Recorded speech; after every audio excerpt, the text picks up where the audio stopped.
Welcome back to another edition of Our City. A few things going around the city of Elizabeth this week.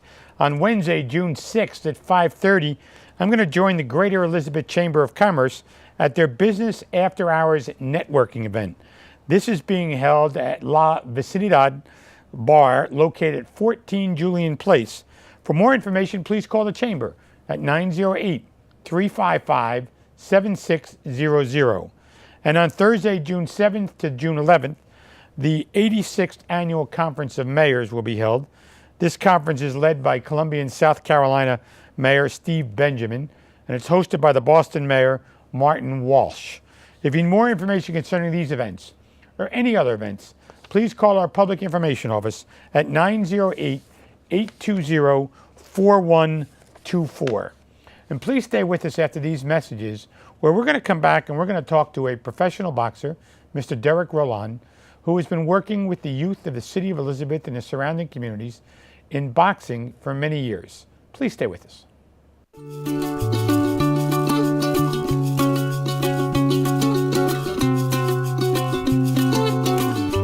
Sometimes you learn by helping others learn. Kane University.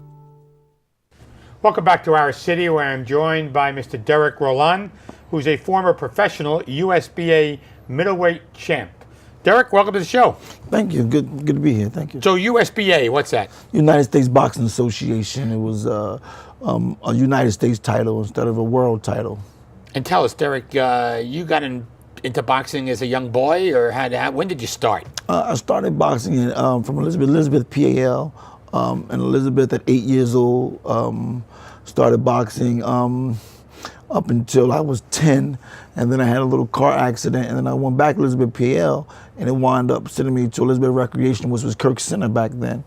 About 11 years old, I was a United States champion. A New Jersey state champion at 11, 12, and 13.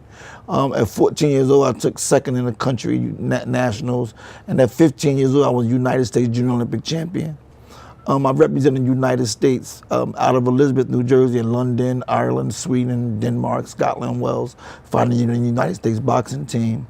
And I wanted to wait for the Olympics in 1988, but somebody offered me some money. I had a kid early, and I wound up turning professional at age 18. I had a really great professional career. I was 14-0 with 10 knockouts before I had a layoff. And what was that record? 14-0 with 10 knockouts before the layoff.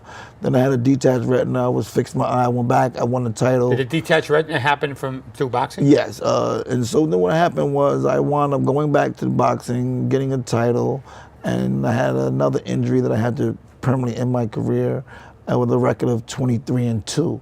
And I was up to rated number 3 in the United States. In the world. So I had a really good career. I traveled the world. I got to see a lot of things. I boxed with Donald Curry in Paris for 4 weeks. I did a whole lot through boxing. It helped my life a lot.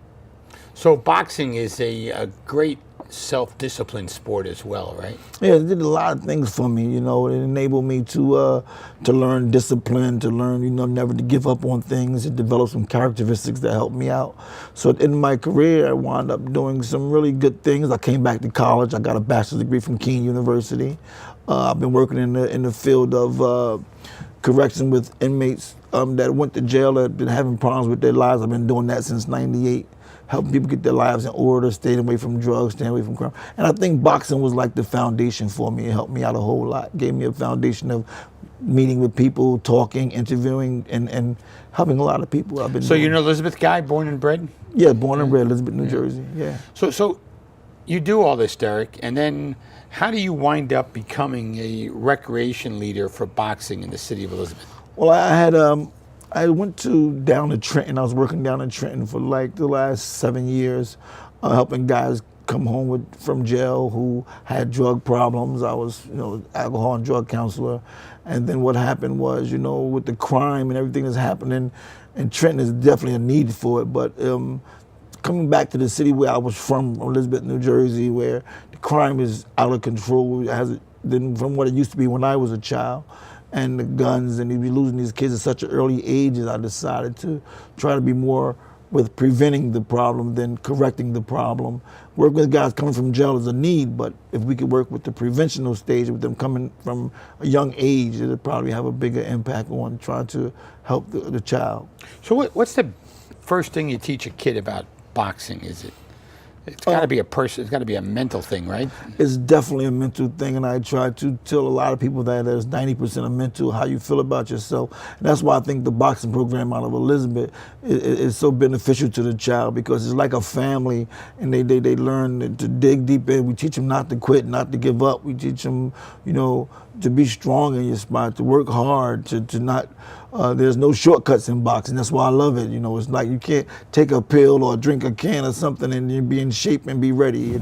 The only way you can do it is you have to work real hard. You have to dedicate yourself. You have to sacrifice. You have to commit. And these are the things that we need for the youth nowadays. They in this microwave society, we don't get a chance to really develop themselves and see how far they really could be. There's too many shortcuts in life. Which begs the question: do you still spar or get involved at all? I try. It's definitely so difficult and hard for me to stay in the gym and not get in the ring. I bet that my friends tell me, "No, stop." That's it, because it's just when you're around it, you want to get in it so long. But you still get a bag once in a while. I hit a bag. Yeah, I hit a bag, and I'm in the park with the guys, and that's what makes, I think, it even better with the youth, that they make you get in there with them and you show them how to do it.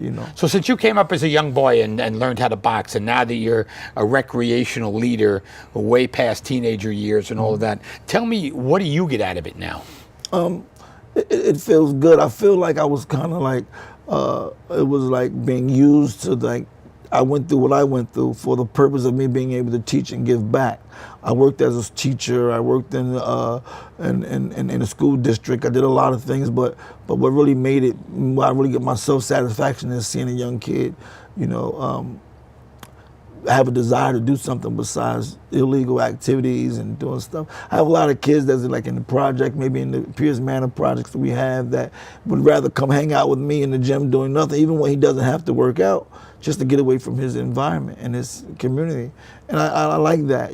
Sometimes I even take them and let them, we watch movies and we go for rides and we go for walks in the park and we talk. It's more than just boxing. It's a lot of mentoring going on where we're teaching them, and with my experiences I can give back and hopefully probably save a life or so. So the accomplishments are more than just winning in a boxing ring or going 22-2, whatever your record was, and being a USBA champ. There's more accomplishments. Definitely. I feel like when I had the detached retina, I was working as a school security guard in Elizabeth High School, and it was a difficult transition from one year you flying around in helicopters and with a lot of money, a celebrity star talking on TV and everybody looking at you as the next world champion, and then the eye injury, I had to get a job. So I got a job at the Board of Education as a security guard, but I often thought about what am I even living for if I can't fight? And so, Mr. Mayor, I'm tell you, there was a former teacher of mine. He was a co-worker of mine, but he was a former professional football player. His name was Kimball Wright. He worked for the school system. And one day he told me, he said, you was a champion. He said, everybody can't be a champion. He said, being a champion has very little to do with skills. I didn't understand that at the time, He said, very little to do with skills. And he said, there's a lot of people in jail right now that's way better than Kobe Bryant. And there's a lot of people on these street corners that's way better than Floyd Mayweather. He said, what makes you a champion is the characteristics that you develop that's in you, like dedicated and disciplined and hard work. Like these characteristics are still in you even though you're not fighting. It was very motivational to me. I registered at King University. I started going to college. I got a bachelor's degree, and I've been teaching and trying to give back to develop the character. And this is what I work on with the kids in the gym, more so than just the skills and we get in the ring and box. Everybody's not going to be a good fighter. But everybody can learn these characteristics and this development of being dedicated and not giving up. When you think all you could do is 15 sit-ups and you do 30, when you think you're ready to quit at 1 minute and you do 5 minutes, at the jump rope or whatever it is, when you run 1 mile and you think that's all you got and you really figure it out. I did 5 when I thought I could only do 1. It does something for your character that you can overcome obstacles in life. And this is what I'm committed to with these children. So based on what you said, boxing not only helps an individual, it helps the community at large as well. I think the community is benefiting with the program. And by the way, Elizabeth, boxing program is the only one that I know in the state that is free. And Elizabeth, I get maybe 3-4 parents a week bring their child to me. And I think what brings the family together is I welcome the fathers and the mothers to watch. And they're in the gym and they're watching. They come to the park, they're welcome to work out if they want to as well. And I see at the fights when the kids is competing, the parents come to support. And I think that it keeps the community where the kids not on the streets hanging out, getting in trouble. They're in the gym. They're not out trying to sell drugs, and we talk about drugs and all of the crime and all of that all the time. And the parents is there, and I have parents that will call me and say, "Can you talk to him? He needs, he's not getting up to go to school." I know that's and the mentor. And that's unacceptable for you, right? Oh, definitely unacceptable. My mother did it for me. If you wanted to box, and your school grades came first, and we emphasize that with all of our children that the school is first. So, how far can the children go in a program like this? We have some national champions currently. I'm believing that we have some potential future Olympians right out of Elizabeth, New Jersey, maybe world champions. It's unlimited. The program has a lot of potential. We have a lot of volunteer coaches that's in the area that's also represented to come down to Elizabeth and help out every day. We have Don Givens, we have Merv Luciano, I have Rodney Price, Carnell Sims, it's Hakeem Waheed. There's a lot of people that come down to the gym, donate their time, and try to help these kids. So Rodney Price, who works for us in the city of Elizabeth, was he also at one time a professional boxer? Rodney and I walked into the gym together at 8 years old. I believe I was 8 and he was 9, and we've been boxing our whole lives. He was at one time he was 10-0 as a pro heavyweight. I'm not really sure what happened with his career. I guess. He had a little difficulties with the managerial aspect of it, but most of all, Rodney could have been a heavyweight champion. And again, he tells me that, the characteristics that he learned motivated him to be where he is right now. Never been to jail, never been on drugs, good father, good husband, good house, homeowner. He's a lot quieter than you, though.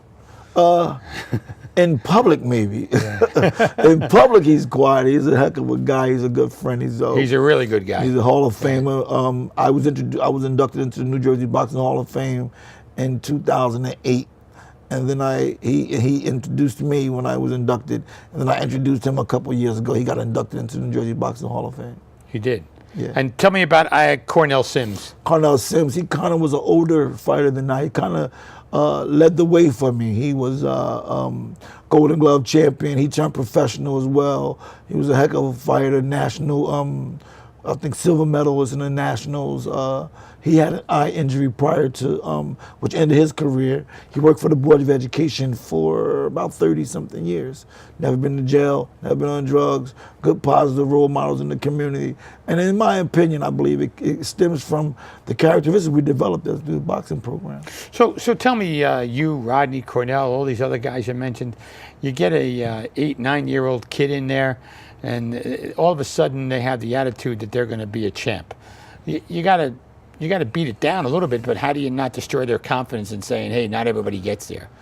Well, you learn through competing. We compete all over the state, all over the regions, the nationals, and you learn to lose, you learn to win. You build a family. The boxing becomes like a family. And as a kid, sometimes, all the family they have is negative. Even if it's in their home, the mother, the father, drugs all over the place, the community, everything. So to come to a boxing gym like Elizabeth Boxing Program, what happens is you got a family there. You got different coaches, different fighters. They all loving you. They all trying to help you. And then you got the fighters in your family. So you got a family away from your family that's more positive. One of the things that I say to all the parents is they come down to the gym, like, this is a safe place. You can drop your kid off and you can leave. There's no guns in here. There's no arguing here. There's no drugs in here. It's a safe place here. The kids comes here, get a good workout, and they can watch, they laugh, we joke, we eat sometimes, we do what we can. It's a family. Derrick, we're going to run some commercials and come back and talk more about the Elizabeth Boxing Program. Stick around. Thank you. Please stay with us after these messages. Back more with Derrick Rolon. We're an American original. Dependable, historic, nuanced, with all the comforts of home, even when you're just visiting. So we're celebrating for all that we've left untouched and all that we've changed. A place where the past meets the future. So consider this your invitation. We've been celebrating here in Elizabeth for 350 years, and we're just getting started.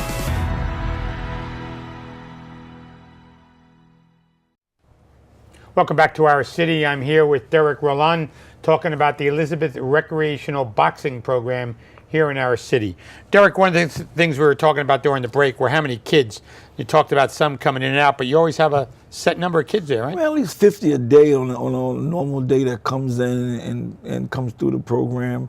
I guess it's like any other athlete for the child, whether basketball or football. They're looking to find their ways. They try basketball, they try football, they try boxing, different things that a young kid, trying to find themselves at. And how many days a week do you have the program? Be 5 days a week. Actually 6 days a week. It's Monday through Friday, and then we have a Saturday morning service treatments also. So one of the things in boxing, as in football and any sport, there's always a risk of injury. And how do you deal with parents and making sure the kids are safe? Headgear, gloves. What do you do? Well, we have the headgears. Wonderful thing about Elizabeth that they provide the gloves, the headgears, and the protective cups and things for the children, which is great. The kids is only responsible for their hand wraps and their mouthpiece.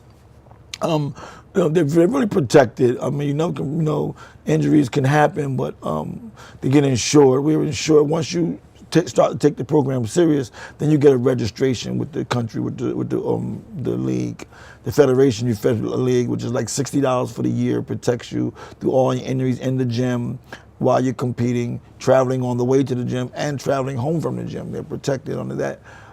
So very few injuries do we have. We have the referees. They real safe when they watch when they compete and make sure nobody's really getting hurt. And in the gym, we got the protective gear. So they're being watched very carefully about everything. So 20 years ago, I probably wouldn't ask you this question, Derrick, but what about female boxing, young girls? Are they boxing? I'm glad you asked that, man. It's such a growing thing with the females now. We're getting so many females that's coming to the gym and wanting to box. I used to be against it. I used to think that boxing wasn't a thing for a female. But when I see these young girls and they come in the gym and they commit and they work harder than the boys sometimes, and it inspires me to see these young people work hard and they get the aggression off on the heavy bag and they get in the ring and they want to fight just as too. So I guess they won me over. But you match up girls and girls, in other words, right? Girls and girls, but sometimes we put the girls in sparring when they spar with some of the boys. You do? Yeah, you'd be surprised. But the girl beats a boy, that's got to be them. No, they working out like sometimes. So it's just a workout. It's not just a workout, not exactly. a competition. Exactly, Okay. just a workout. So, and who do you compete against after all the training? And what's the goal of the competition? You can treat all the states throughout New Jersey we compete against. We got gyms in Newark and Irvington gym. You got gym Old Bridge and Plainfield. Like there's a lot of gyms throughout the state of New Jersey. And once even that's part of your family because you compete with from different tournaments. You compete in New Jersey, but after that, the champions go to a regional. Now a regional would be Region 1. We're Region 1, so we would be New York, Connecticut, Rhode Island. New Jersey, New York, Rhode Island, Connecticut. That's Region 1. So once you go to the regionals, you're competing against them, which becomes another family. Because now everybody starts to know you and you know them. And then when you win the regionals, you go to a nationals, which is right throughout the country. And I was blessed to do that. I won the nationals. I won Junior Olympic Nationals. I won Ohio State Fair Nationals twice. I won the Eastern Qualifiers twice. I lost to the Golden Glove Nationals in the finals to Roy Jones Jr. in the finals, and before I turned professional. So I get to know these people from all over the country and all over the world, that we compete against. And at my level, even like I said earlier, once you're on the national level, you can go to the international bouts and be going to different countries fighting for your team. Right out of Elizabeth, New Jersey. So since we're talking about young boys and girls, what about the education process while they're still training to be boxing? How do you make sure there's an effort? How does boxing help their education? Well, like I said, it can motivate you where you won't be able to be educated. You can't come to the gym if you're not going good in school. If your school grades is not right, you can't compete in the gym. You can't come work out. And sometimes, that motivates a child to say, you know what, I got to do right in school because I want to box.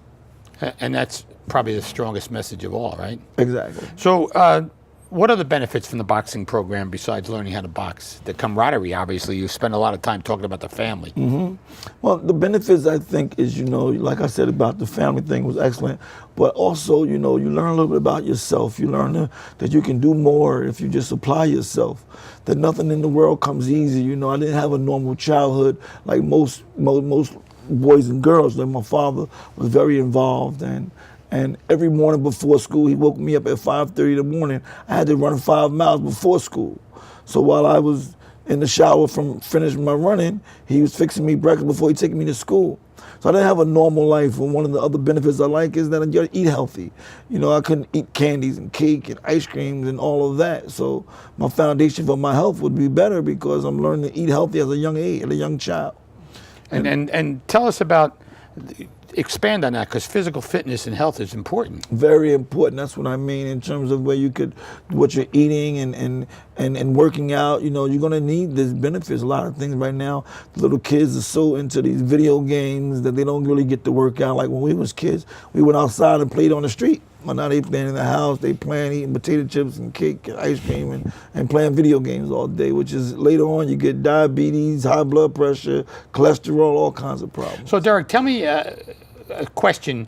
Do you think kids who train how to box are more likely to get into fights in school or less likely? I'm glad you asked that question because, one of the first things I talk to them about is why you want to box. That you're not coming here to box to go to school to fight. We use it and we teach the children that this is the last resort to defend yourself. But this is, you want to have a mind of a champion. A heart of a champion is humble. You humble yourself. The only time you let yourself get that is when you put yourself in the ring. And when you're in that ring, then you can do what you got to do. But all that arrogance and that's not a champion's mentality. And they like that. They understand that.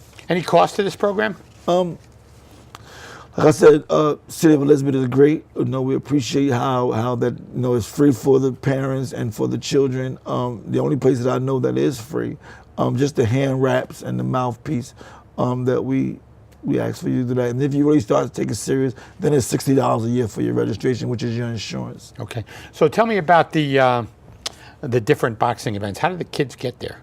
The coaches are getting volunteering gas and time that we spend with the children. A lot of times I'm not on the clock, but I'm with the kids doing something with them in the park on Saturday, Sunday morning we go on a run.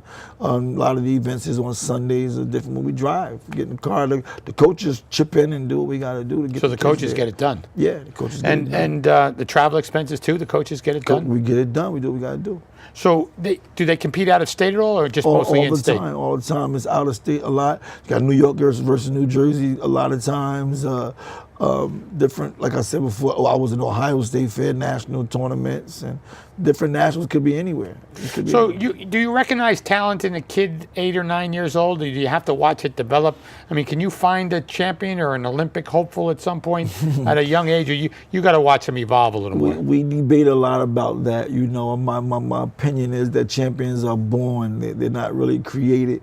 But that's a debatable thing because some people you can teach them and to be that, but sometimes you got to have that kind of heart from birth.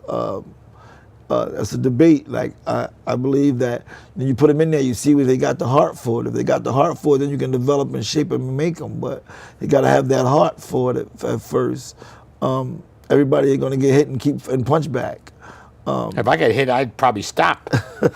So enough for me. It's a debatable topic when you talk about, are you do you got to be born with it or do you develop it? It's almost like nature versus nurture thing.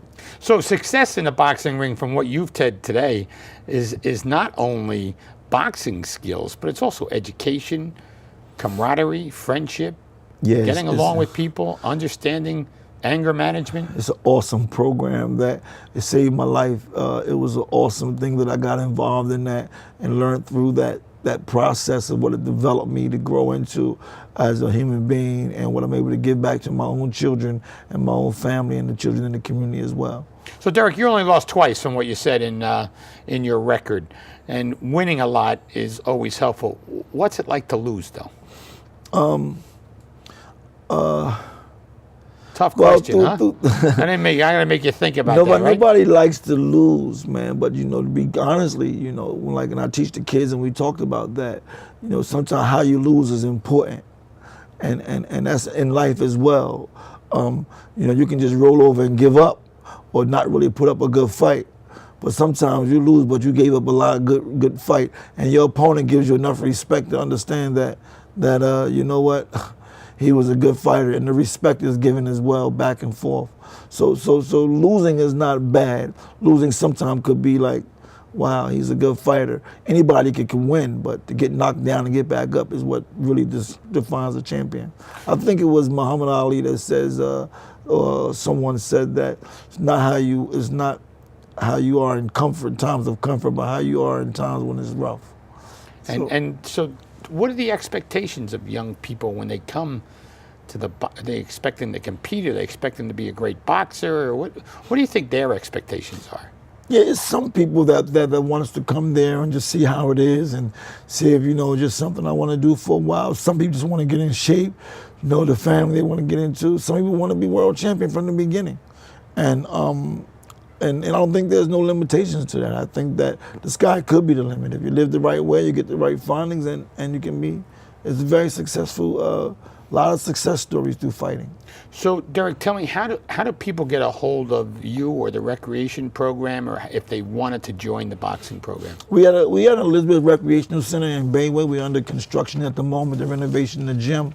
We're renovating the boxing gym as of right now. We're going to One Acre Park working out, and we're going to other gyms to get to compete. I'm working with the city of Elizabeth, with the recreation department, to try to find us a building or a room or something we could do while we're waiting for the renovational process. And they're working on it. I talked to a few people in charge who said we're going to redo the whole building. They're going to redo the whole building. I think that's going to be great. They're going to put us a bathroom and a shower upstairs, which is good, instead of going up and down the stairs for the bathroom. But it's an awesome program for your child. I think your child will get a great deal of benefit out of coming. So they would contact the recreation department in the city hall. Department. You can contact me through. I get a lot of people hit me on Facebook. Derrick Rolon. They hit me on Facebook and what time you going to be at the gym? And I got parents bringing their children down to me every day. Derrick, I want to thank you for taking the time to join us on the show this evening, and I appreciate all of your work with young people in our city. Not only teaching them boxing, but teaching them about life. Thank you. You're very welcome. Thank you. I want to thank Mr. Derrick Rolon for joining us on the show this evening, and for all of the work that he does with young people in our city. I'm Chris Bolwage. We'll see you next week on another edition of Our City.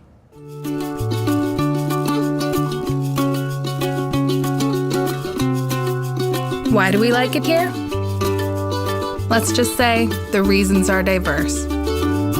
Kane University.